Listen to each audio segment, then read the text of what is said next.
Dans le top des perles rares, ils sont au total 92 têtes d'affiche dévoilées depuis le 1er décembre au cours d'une soirée à l'hôtel Pullman. Des politiques, des dirigeants d'entreprises, des financiers, des leaders de la société civile, des hommes de culture, des arts et lettres. Bref, des sommités qui font bouger la Côte d'Ivoire ou qui font parler d'elle dans leur sphère professionnelle. Si certaines de ces têtes ne sont pas toujours connues du grand public parce que loin des médias et des spotlights, grâce à Russell Michel Looré, elles sont désormais à la lumière.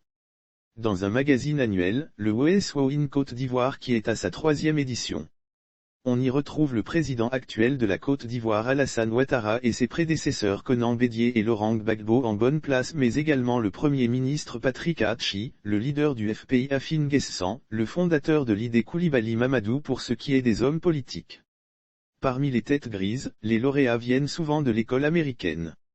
Edwige Levry-Robinson qui est vice-présidente senior chez T-Mobile, 2e opérateur de téléphonie mobile aux États-Unis, ou encore Gilles-Alexandre Ndia, cofondateur de Weblogy, éditeur d'Abidjan.net en sont les exemples.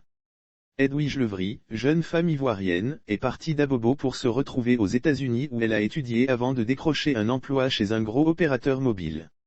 Elle n'exclut pas de mettre son expérience au service de son pays dans une vidéo projetée lors de la soirée.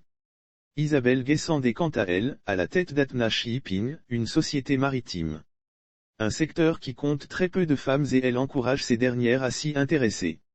Le directeur général du BNET Koulibaly Kinapara qui ne fait pas beaucoup de bruit, formé à l'école française, Polytechnique Paris, puis aux États-Unis, et Tidejay Ntiam, financier ivoirien de renommée internationale, font leur entrée dans le précieux document, genre de panthéon ivoirien.